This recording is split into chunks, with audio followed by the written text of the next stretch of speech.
শুভ সন্ধ্যা বন্ধুরা। আজকে একটা ভিডিও ছাড়তে দেরি হয়ে গেল, কারণ আজকে এই ভিডিওটা তৈরি করছিলাম যেহেতু মেয়ে একটা বোঁদের প্যাকেট নিয়েছিল, আর বললাম এই 100 বোঁদে কি সবার হবে না, তাই চলো আজকে বোঁদে তৈরি করে তারপরে ভিডিওটা ছাড়বো।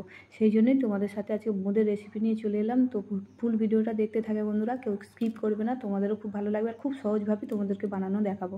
দেখ, এখানে আমি 100 মতন বেসন নিয়েছি, তোমরা চাইলে 250-300 বেসন নিতে পারবে, কিন্তু জলটা দেবে অল্প অল্প করে দিয়ে এইভাবে একটা ব্যাটার তৈরি করবে। দেখো চামচের গায়ে লেগে রয়েছে, কিন্তু 7 থেকে 8 মিনিট কিন্তু ভালো করে ফাটাবে, দরকার হয় হাত দিয়ে ভালো করে ফাটিয়ে নেবে, তারপরেই কিন্তু ব্যাটারটা এরকম তৈরি হবে আর পারফেক্টভাবে কিন্তু বোঁদেটা হবে।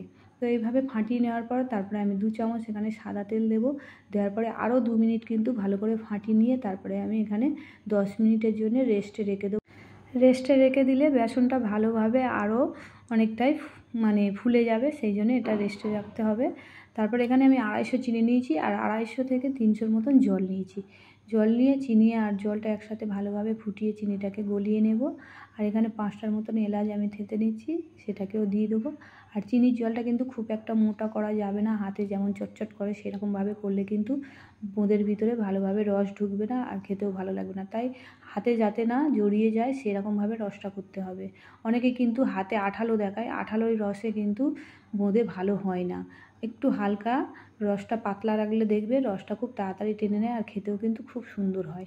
তো একটা দিয়ে দেখলাম, আমার তেলটাও গরম হয়ে গেছে আর পারফেক্ট হয়েছে। তো আমি এবারে এরকম ছোটো একটা হাতা নিয়েছি, তাতে করে দিচ্ছি, তোমরা চাইলে বেশি করেও দিতে পারো। এইভাবে দেখো দিচ্ছি ঘুরিয়ে ঘুরিয়ে, চাইলে ছাঁচাটা একটু ট্যাপ ট্যাপ করেও দিতে পারো, গোল গোল হয়ে কিন্তু পড়বে।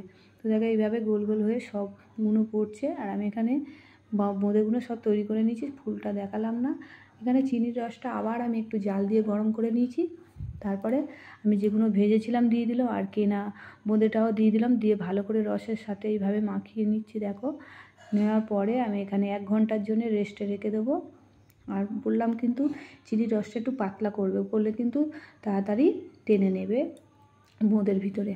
তারপরে দেখো লাভিয়ে তোমাদেরকে দেখাচ্ছি কত সুন্দর হয়েছে, রসালো দেখতে যেমন সুন্দর, খেতেও কিন্তু খুব সুন্দর হয়েছে। তো কেমন লাগলো আমার এই বোঁদের রেসিপিটা কমেন্ট করতে ভুলবে না। ভালো লাগলে বাড়িতে একবার বানিয়ে খাবে, সবাইকে বানিয়ে খাবে, আর কেমন লাগলে কমেন্ট করে জানাবে। চলো টাটা, বাই বাই বন্ধুরা।